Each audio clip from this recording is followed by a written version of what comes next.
नमस्कार, देवभूमि के इस खास बुलेटिन में आपका स्वागत है। आपके साथ मैं हूं वंदना स्रोही। बुलेटिन की शुरुआत करेंगे बड़ी खबर के साथ। इस वक्त एक बड़ी खबर सबसे पहले आपको बता दें, देहरादून से बड़ी खबर, जल्द हो सकता है मंत्रिमंडल का विस्तार। ये बड़ी खबर, 15 अगस्त से पहले मंत्रिमंडल विस्तार होने की संभावना है। पुष्कर सिंह धामी सरकार के मंत्रिमंडल में 2 बर्थ खाली हैं, जिनके विस्तार को लेकर यह खबर सामने आ रही है। मुख्यमंत्री धामी का आज दिल्ली का दौरा है, जो बेहद अहम माना जा रहा है। मंत्रिमंडल विस्तार को लेकर आलाकमान से यहां चर्चा हो सकती है। दिल्ली दौरे पर आज रहेंगे मुख्यमंत्री पुष्कर सिंह धामी। 15 अगस्त से पहले ही मंत्रिमंडल विस्तार हो सकता है। 2 बर्थ अभी खाली हैं, जिसको लेकर ये कहा जा रहा है कि जल्द ही विस्तार होगा और इस पर चर्चा करने के लिए मुख्यमंत्री पुष्कर सिंह धामी आलाकमान के पास पहुंचेंगे। आज दिल्ली में बड़े नेताओं के साथ चर्चा होगी, जिसके बाद फैसला लिया जाएगा ये किसको बनाया जाएगा मंत्रिमंडल विस्तार को लेकर। फिलहाल ये बड़ी खबर इस वक्त आपको बता दें कि जल्द ही मंत्रिमंडल का विस्तार हो सकता है। इस पर हलचल बढ़ गई है। मुख्यमंत्री पुष्कर सिंह धामी आज खुद पहुंचेंगे दिल्ली, जहां चर्चा आलाकमान के साथ की जाएगी। 15 अगस्त से पहले ही ये फैसला होना है, इसीलिए इस पर अभी विचार विमर्श किया जाएगा। तो जल्द ही मंत्रिमंडल विस्तार हो सकता है। बड़ी खबर आपको लगातार बता रहे हैं। पुष्कर सिंह धामी सरकार के मंत्रिमंडल में 2 बर्थ अभी खाली हैं और इसीलिए मंत्रिमंडल के विस्तार की सुगबुगाहट सुनाई दे रही है। आज मुख्यमंत्री पुष्कर सिंह धामी का दिल्ली दौरा है, बेहद अहम ये दौरा रहने वाला है।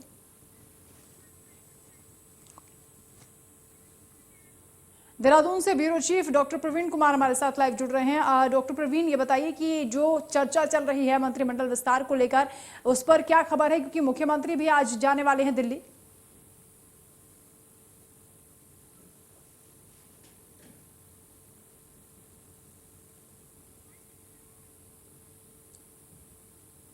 प्रवीण, आपकी आवाज ठीक तरीके से नहीं आ रही है, आप अनम्यूट कर दीजिए, शायद म्यूट किया आपने।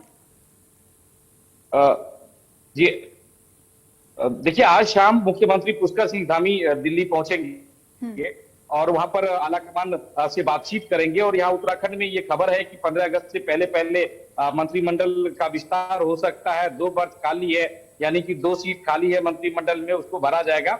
इसके पीछे एक कारण ये भी है कि प्रदेश अध्यक्ष को अभी बदला गया है, मदन कौशिक को बदला गया है। उनको मंत्रिमंडल में जगह दी जा सकती। कुछ वरिष्ठ नेता हैं, जैसे विशन सिंह चुफाल हैं, या अलग अलग क्षेत्र के जो वरिष्ठ नेता, उनके नाम पर भी चर्चा हो सकती है। मुन्ना सिंह चौहान है, सहदेव पुंडीक है, ये तमाम ऐसे विधायक हैं जिनके नाम पर चर्चा यहाँ पे चल रही है। लेकिन अंतिम फैसला दिल्ली से होना है और आज उम्मीद की जा रही है कि बातचीत होगी आलाकमान से। डेडलाइन भी बताई जा रही है कि 15 अगस्त से पहले ही ये मंत्रिमंडल का विस्तार हो जाएगा। बिल्कुल, पहले तो ये कहा जा रहा था कि जो 100 दिन मुख्यमंत्री के हैं पूरे जब होंगे उसी मौके पर मंत्रिमंडल का विस्तार हो सकता है। लेकिन जो हरी झंडी नहीं मिली केंद्र से, उसके बाद ये अब कहा जा रहा है कि 15 अगस्त से पहले पहले मंत्रिमंडल का विस्तार हो सकता है। इसके पीछे वजह ये भी कि जो मदन कौशिक है, कद्दावर नेता है, सभी मंत्री अभी तक जो सरकार रही है उसमें मंत्री रहे हैं, पिछले सरकार में भी मंत्री थे, तो उनको जगह दी जा सकती है, उनको भी एडजस्ट किया जा सकता है। दूसरी खबर ये भी है कि मदन कौशिक को केंद्रीय टीम में भी लिया जा सकता है। देखने वाली बात होगी कि क्या कुछ होता है।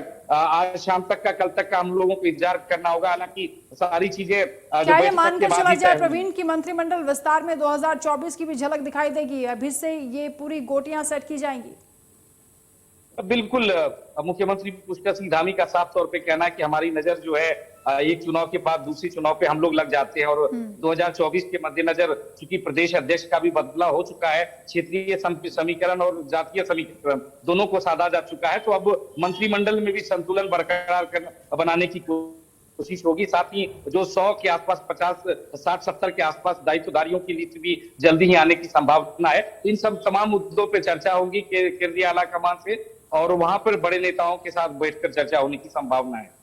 आज मुख्यमंत्री क्योंकि दिल्ली जा रहे हैं, कौन कौन से नेताओं से उनकी मुलाकात होने वाली है? देखिए, अभी तक तो यही सूचना है कि जो आलाकमान है, पार्टी संगठन के बड़े नेताओं से उनसे बातचीत होगी। अमित शाह से भी मुलाकात हो सकती है, साथ ही पार्टी के अध्यक्ष जेपी नड्डा से भी मुलाकात होने की संभावना है। अभी सरकार की तरफ से यही कहा जा रहा है कि हम लोग अभी दिल्ली जाकर किनसे मुलाकात होगी ये तय हो पाएगा। लेकिन समय मांगा गया, कई मंत्रियों से समय मांगा गया, जो राष्ट्रीय अध्यक्ष है उनसे भी समय मांगा गया है। ठीक है प्रवीण, आप बने रहिए हमारे साथ, मैं लौटूंगी आपके पास।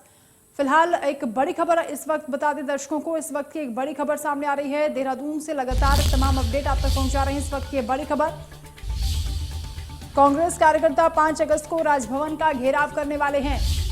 ये बड़ी खबर, बढ़ती हुई महंगाई के साथ साथ बेरोजगारी को लेकर भी कांग्रेस का हल्ला बोल होगा। 5 अगस्त को राजभवन कूच घेराव का यह ऐलान किया गया है। तो राजभवन कूच करेंगे कांग्रेस के कार्यकर्ता। कांग्रेस के प्रदेश अध्यक्ष करण माहरा ने निर्देश जारी कर दिए हैं, पदाधिकारियों को राजभवन कूच करने के लिए निर्देश दिए हैं। तो कांग्रेस की यह रणनीति है कि सरकार को बेरोजगारी और बढ़ती महंगाई के मुद्दे पर घेरा जाएगा। कांग्रेस कार्यकर्ता 5 अगस्त को राजभवन का घेराव करेंगे। एक तरफ अमृत महोत्सव की तैयारी की जा रही है बीजेपी की ओर से, सरकार की ओर से, और दूसरी तरफ कांग्रेस ने अब घेराव करने की सोच ली है। प्रवीण लगातार हमारे साथ जुड़े हैं। प्रवीण, ये बताइए कि कांग्रेस की क्या पूरी रणनीति होने वाली है 15 अगस्त से पहले, क्योंकि बताया जा रहा है कि राजभवन कूच करने की तैयारी है। देखिए, कांग्रेस चूंकि विपक्ष में है और लगातार दूसरी बार विपक्ष में कांग्रेस है, और उत्तराखंड में ऐसा पहले कभी नहीं हुआ कि कोई भी पार्टी, खास करके कांग्रेस और बीजेपी में से, कि 2 बार विपक्ष में हो। पहली बार ऐसा हुआ है और कांग्रेस भी अपनी राजनीतिक जमीन को तलाशने की यहाँ पर कोशिश कर रही है। इसी सिलसिले में जो जनता के मुद्दे हैं, जनता के बुनियादी मुद्दे हैं, उनको उठाने की लगातार कोशिश हो रही है।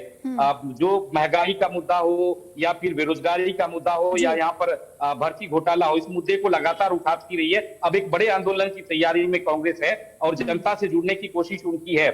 और कांग्रेस के अध्यक्ष से हमारी बातचीत हो रही थी, इंडिया न्यूज की बातचीत हो रही थी। उनका कहना है कि हम रणनीति के तौर पे हम एक एक करके कदम उठाएंगे और एक आंदोलन तैयार करेंगे और लोगों के जेहन में ये डालने की कोशिश करेंगे कि वर्तमान सरकार जो है वो जनता विरोधी है। जनता के जो चीजें हैं, जनता से जुड़ी हुई जो बातें हैं, उन पर नजरें उनकी नहीं होती है, उनसे इतर वो तमाम काम करते हैं। तो कहीं ना कहीं महंगाई, प्रवीण, जब से सोनिया गांधी से, राहुल गांधी से ईडी की पूछताछ का सिलसिला शुरू हुआ है, तभी से कांग्रेस आक्रामक दिखाई दे रही है। क्या ये जो अब आंदोलन होने वाला है, जो राजभवन कूच करने की तैयारी है, इसका भी उस मामले से कोई कनेक्शन है? देखिए, जब ईडी से पूछताछ हुई थी तब तो आंदोलन किया ही गया था। ईडी दफ्तर पे हंगामा किया गया, धरना किया गया, पोस्टर भी फाटे गए, सबने देखा, हम लोगों ने भी देखा। अब जो है 2024 सामने है, उससे पहले नगर निकाय चुनाव है, पंचायत चुनाव है, वहां पर भी पार्टी को प्रेजेंस दिखाना है, पार्टी को अपनी राजनीतिक जमीन दिखानी है जनता के बीच में कि कांग्रेस यहाँ पे मजबूती के साथ खड़े है। तो वही इसी रणनीति के तहत कांग्रेस आगे बढ़ रही है और इस जो आंदोलन है, जो प्रदर्शन होने वाला है, उसी से जोड़कर इसको देखा जा रहा है। कौन कौन से ऐसे मुद्दे हैं जो सरकार के खिलाफ हथियार के रूप में कांग्रेस इस्तेमाल करेगी, महंगाई बेरोजगारी के अलावा? जी देखिए, महंगाई और बेरोजगारी देशव्यापी मुद्दा है। यहाँ पे भ्रष्टाचार बड़ा मुद्दा है, कानून व्यवस्था का मुद्दा है। ये तमाम मुद्दे, अभी यूपीएसएससी में जिस तरह से भर्ती घोटाले हुए, उसको लेकर लगातार 2 बार धरना प्रदेश अध्यक्ष और तमाम कांग्रेसी दे चुके हैं। तो इन मुद्दों को भी उठाने की कोशिश होगी। साथ ही जो जल जंगल जमीन की बात है, यहाँ पे भू कानून की बात है, उस मुद्दे को भी उठाने की बातचीत हो रही है। पहाड़ से जो पलायन है उसको उठाने की बातचीत हो रही है। तो लगातार पार्टी की कोशिश होती है, लेकिन मुख्य तौर पर मुद्दे हैं वो महंगाई, भ्रष्टाचार और बेरोजगारी का बड़ा मुद्दा है। कांग्रेस किस तरह से उत्तराखंड में मजबूत स्थिति में नजर आती है जब बात होती है आंदोलन की, क्योंकि 2 गुटों में कांग्रेस बटी हुई है, ऐसा माना जाता है। ये जो अब कांग्रेस का आंदोलन होने वाला है, क्या इसमें सब इकट्ठा होते हुए दिखाई देंगे? कहीं ना कहीं ये जो प्रदर्शन होगा, इसमें शक्ति प्रदर्शन भी करने की कोशिश होगी। पार्टी नेतृत्व की तरफ से निश्चित तौर पर तमाम नेताओं को कहा गया होगा कि आप लोग एकजुट होकर इस प्रदर्शन में आइए, इसको सफल बनाइए। तो कहीं ना कहीं देखने वाली बात होगी कि सभी, चाहे वो प्रीतम सिंह हो, हरीश रावत हो या फिर करण मेहरा हो, यशपाल आर्य हो, क्या सभी एक मंच पे आते हैं? क्योंकि पिछले दिनों जो राष्ट्रपति की वोटिंग हुई थी, उसमें क्रॉस वोटिंग हुई थी और क्रॉस वोटिंग के बाद पार्टी के अंदर तरह तरह के सवाल उठने लगे हैं। तो ये कहीं ना कहीं एक तरह से यहाँ पे शक्ति प्रदर्शन के रूप में भी इसको देखा जा रहा है। बिल्कुल, कोशिश तो यही की जाएगी कि एक मंच पर सभी नेताओं को लाया जाए ताकि जनता के बीच में मैसेज जाए कि कांग्रेस में सब कुछ ठीक ठाक है।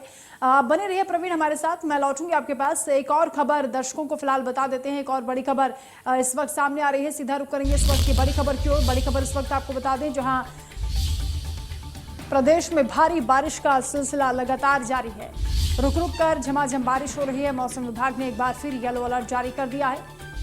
कई ऐसे जिले हैं जहां तेज बारिश की संभावना बनी हुई है। बारिश के चलते आम जनजीवन भी प्रभावित हुआ है। 2 अगस्त को भारी बारिश की चेतावनी जारी की गई है। कई इलाकों में येलो अलर्ट जारी हुआ है। सुरक्षा व्यवस्था को लेकर प्रशासन भी अलर्ट हो गया है ताकि जनता तक तुरंत राहत पहुंचाई जा सके अगर कहीं भी कोई परेशानी सामने आ रही है, क्योंकि पहाड़ी राज्य है और यहां आपदा आती है। मौसम विभाग ने फिलहाल येलो अलर्ट जारी किया है।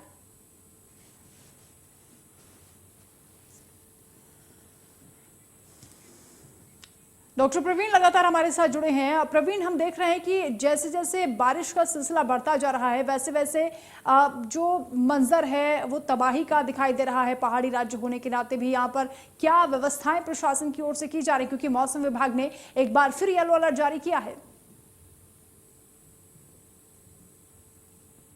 सितंबर तक के लिए सभी जो विभागों में छुट्टी रद्द कर दिए गए, सभी विभागों को ये पत्र जारी कर दिया गया है कि कोई भी अधिकारी अति आवश्यक को सभी छुट्टी ले सकते हैं, उससे पहले कोई छुट्टी नहीं दी जाएगी। तो कहीं ना कहीं 15 सितंबर तक सरकार को अंदेशा है कि 15 सितंबर तक यहाँ पे भारी बारिश की संभावना है, भारी बारिश की संभावना है। फिर से येलो अलर्ट जारी किया गया है। 7-8 जिले में येलो अलर्ट है, जिसमें देहरादून, टिहरी, उधम सिंह नगर, जो अल्मोड़ा, ये तमाम जिले हैं इसमें शामिल। और अब आज भी कहा जा रहा है कि भारी बारिश हो सकती है। हमने देखा कि किस तरह से पिथौरागढ़ में भूस्खलन हुआ। उसके अलावा बद्रीनाथ जो मार्ग है रह रहकर बंद हो रहा है। इसके कल भी हमने देखा कि मसूरी में जो केम्प्टी फॉल है, किस तरह से वहां पे बारिश का पानी आया। तो लगातार ये मंजर देखने को मिल रहा है और सरकार की तरफ से कोशिश की गई है। लगभग 350 जेसीबी लगाए गए अलग अलग क्षेत्रों में और सभी जो पीडब्ल्यूडी के अधिकारी, आपदा विभाग के अधिकारी, एनडीआरएफ, एसडीआरएफ को अलर्ट मोड पे रहने के लिए कहा गया है। तमाम जिलाधिकारियों को कहा गया है कि वो अपने मोबाइल को 24 घंटे ऑन रखें और तमाम कर्मचारी अलर्ट रहे। कहीं भी कोई सूचना मिलती है तो तुरंत उस पे रेस्क्यू का काम करें या वहां से जहां पे रोड ब्लॉक होता है तो मलबा हटाएं। तो ये तमाम निर्देश दिए गए हैं। साथ ही सभी विभागों को अलर्ट मोड पे भी रखा गया है। बहुत शुक्रिया प्रवीण आपका इस तमाम बातचीत के लिए। तो एक बार फिर अलर्ट जारी हुआ है और मौसम विभाग की ओर से कहा गया है कि अभी बारिश की संभावना लगातार बनी हुई है। येलो अलर्ट जारी हुआ है। तो तस्वीरें भी हम आपको दिखा रहे हैं रोजाना, क्योंकि लगातार बारिश हो रही है उसके कारण कई जगह पर हादसे हो रहे हैं। कई जगह सड़कों पर मलबा आ रहा है, चट्टानें दरक रही हैं, बड़े बड़े बोल्डर सड़कों पर गिर रहे हैं। प्रशासन भी हालांकि अलर्ट है, जेसीबी के जरिए मलबा हटाने की कोशिशें की जा रही हैं। अगले कुछ दिनों तक भारी बारिश का अलर्ट जारी किया है। दरअसल आज राजधानी देहरादून समेत जो है पर्वतीय क्षेत्रों पर हल्की फुल्की बारिश के साथ ही भारी बारिश की संभावना मुख्य रूप से अगर बात करें देहरादून, हल्द्वानी, पौड़ी, टिहरी, हरिद्वार समेत कई जिलों में जो है भारी बारिश की संभावना है, जिसको लेकर के चेतावनी जारी की है। इसके अलावा 2 अगस्त को भी प्रदेश के तमाम हिस्सों में भारी बारिश को लेकर के येलो अलर्ट जारी किया गया। मुख्य रूप से देखें तो फिलहाल अभी राजधानी देहरादून में मौसम जो है बादल के बने हुए हैं और भी कुछ देर पहले जो है